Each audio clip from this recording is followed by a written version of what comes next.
Hello, fellow hunters. This is Mendy, bringing you another Monster Hunter World Guide.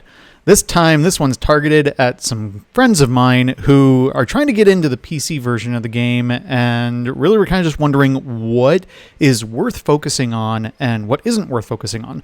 So this is my guide to Astera, the town that you will spend most of your time in here.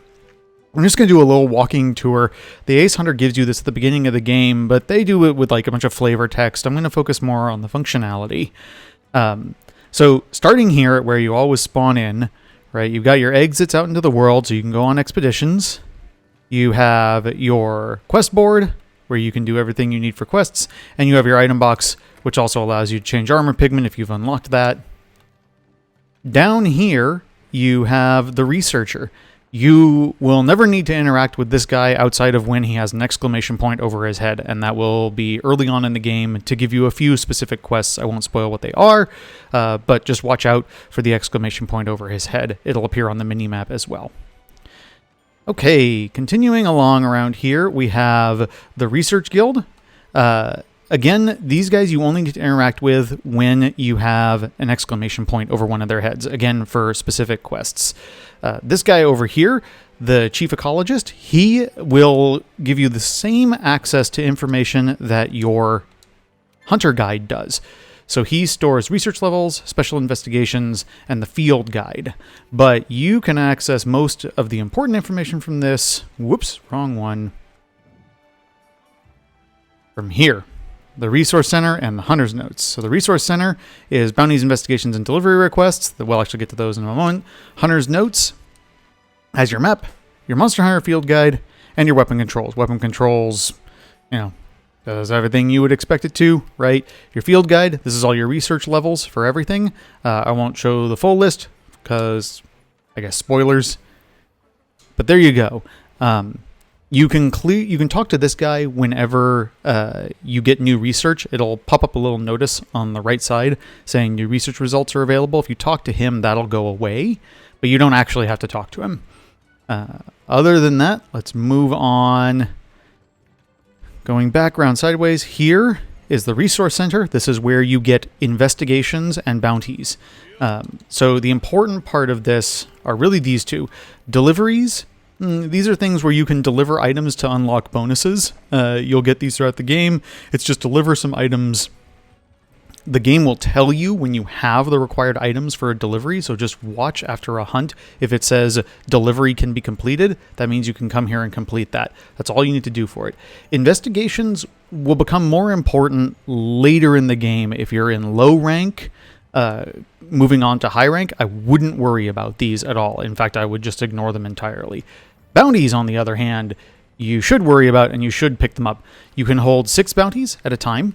You get to pick from a list right over here, right? They range from slaying particular monsters to capturing particular monsters to going on hunts in particular locales to harvesting things like mining outcrops, right? So you can sort of tailor these to what you're planning to do early on in the game when you're just going through the story. I recommend focusing mostly on the green ones, right? So that's collection ones, bone piles, mushrooms, outcrops, those sorts of things.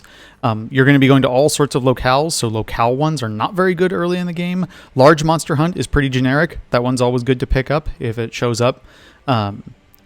Investigations will pop up on here as well. You can see that right here. I would skip those as well if you're in low rank. All right. And now moving on to the right, we have the provision stockpile. You go here when you need to buy stuff. Pretty self-explanatory. There are only a few things you really need to buy. Potions. Buy these if you need to make some high potions. Antidotes, you can buy these if you need to make some medicine. Astera jerky is very useful. It is a quick eat item that will cure bleed. You won't really encounter bleed until later in the game, but once you start doing that, pick up some Astera jerky. Large barrel bombs, these are worth getting once you have more money. Don't worry about them in the early game. They're really useful in the later game. Trap tools, in the early game, the game will give you trap tools on the missions where you need to capture things, so I wouldn't worry about wasting your Zenny on these for now. The Power Charm and Armor Charm, these will show up when you're getting near the end of low rank. You can carry one of each. They just give you a stat boost. They're expensive, but you don't have to buy them immediately. Don't worry about it. Baits, ignore those. Gunpowders and normal ammos. If you are a light bowgun or heavy bowgun user, you might care about those, but you'll just buy the ones that you care about, right? And here's more of their ammo, And again, then we get to bow coatings, right? If you're a bow user, you can stock up on these. Whenever the game does a special event, like the summer event or the spring festival, these go on sale. So I recommend stockpiling when those sales happen. For now, the game will give you all of these as well at the start of hunts. They'll be in your item box. So just pick those up and use those. Right? And now, reset over here to the left. And we have the Botanical Research area. This will unlock partway through low rank. You'll come here later in the endgame. This is item multiplication, right? So you get to pick something that you want to multiply, right? I have it set to honey right now. Honey is always a good choice, but you can multiply anything that you could collect out in the wild, plants, bugs, and mushrooms. All right, those are what you're limited to. Then you can fertilize it to boost it a little bit. This costs research points. Research points are primarily gotten through bounties, which is why bounties matter. And then you can collect what you've fertilized or what you've cultivated. You only really need to visit this place if you want to change what you're cultivating or collect your harvest. Fertilizers last anywhere from 3 to 4 hunts. I usually set it up so that I'm at red, the max. You can see down there where it says bug honey harvest up. When it gets down to 6, I'll reset that and bump it back up to 9. Later in the game, you can boost it up to 5, so I'll wait till I'm down to 4 and then bump it up again. And otherwise, I don't visit this place. So I come here about once every 5 hunts. So not terribly important, or not terribly important. It is important, but not something you have to like deal with after every hunt. This is the Elder Melder. Skip this part if you really, really care about spoilers, but this is a place you can go to trade items for other items. You unlock it later in low rank. It's an as-needs thing. You don't come here unless if you're specifically looking to exchange an item. You can exchange various items for various other items, including some fairly rare items. I won't go into the list of them, but don't worry about it unless if you need to get stuff. You probably won't use this at all in low rank. You might use it at the end game. You can ignore it for now. Over here is where the ship captain will appear. That will appear at the end of low rank and the beginning of high rank. He will explain what he does when you see him. He won't be there until he appears, so you can just ignore him. Everything else down here is just for flavor. There's nothing here. There's nothing here. There is nothing here. Over here are all of the main NPCs. You talk with them to get the story quests. If you've started doing low rank, you've talked with them. Once you're done with the story of the game, you will never come here again. Your house, really you go in there for one reason and one reason only, and that's the Tail Rider Safari. You can also enter it over here. Eventually, in the endgame, the Tail Rider Safari stops being quite so useful. Early on, it's pretty darn useful, so I would come in here whenever the game says that the Tail Rider Safari has returned. You collect your rewards, you send them out again, and then you leave. And that's it. You never go up these stairs. No point when you can just come over here to the lift and go straight up to anywhere else, like the workshop. Workshop you'll be visiting the most often. This is the lady that sells you armor and weapons. You will never talk with her because you will always be crafting your own stuff here from the Second Fleet Master. Right? Go in here. You can forge weapons and armor and charms. You can upgrade equipment. You can forge equipment for your cat. And you can customize your bowguns, your kinsects. Decorations will unlock once you leave low rank and enter high rank. They're just modifiers to your equipment. They give you skills.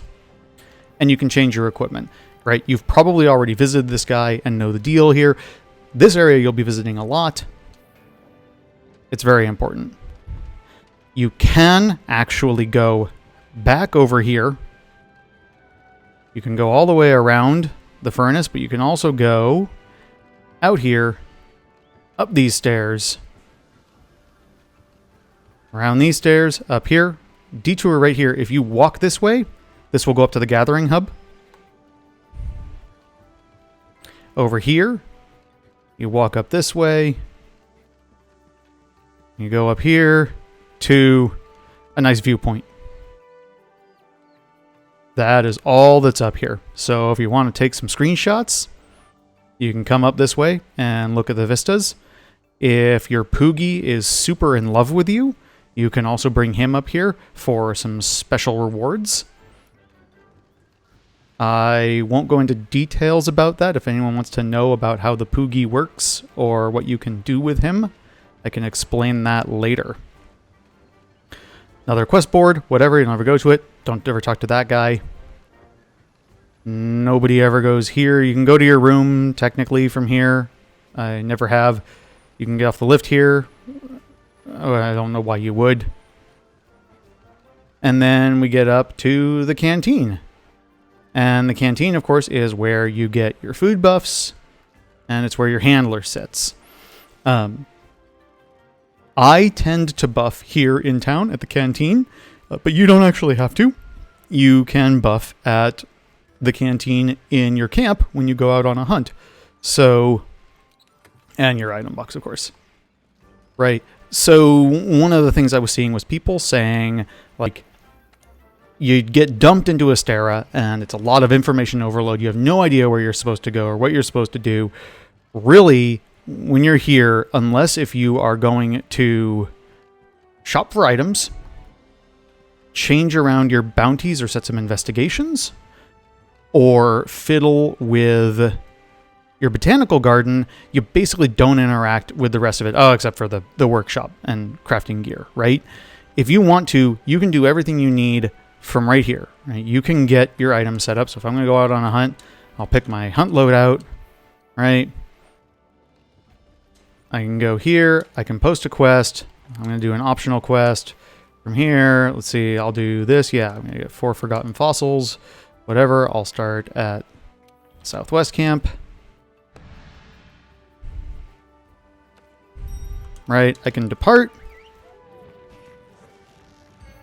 And then I can food buff from here within the hunt. So I don't have to go anywhere else. So you can turn around here. And all of these seats are your canteen. I can set up oven roasts here if you want to roast something for rations or other rewards. Can buy some things. I'm going to get a defensive update, right? And I'm out into the game. And that's it.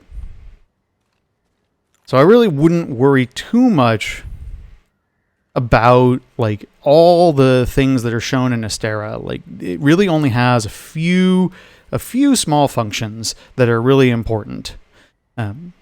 Otherwise, you can just get out, get your quests, buff here in town, and then be on your hunting way. And with that, I'll give you my traditional exit. Best of luck. Enjoy exploring Astera and the world of Monster Hunter. And until next time, happy hunting.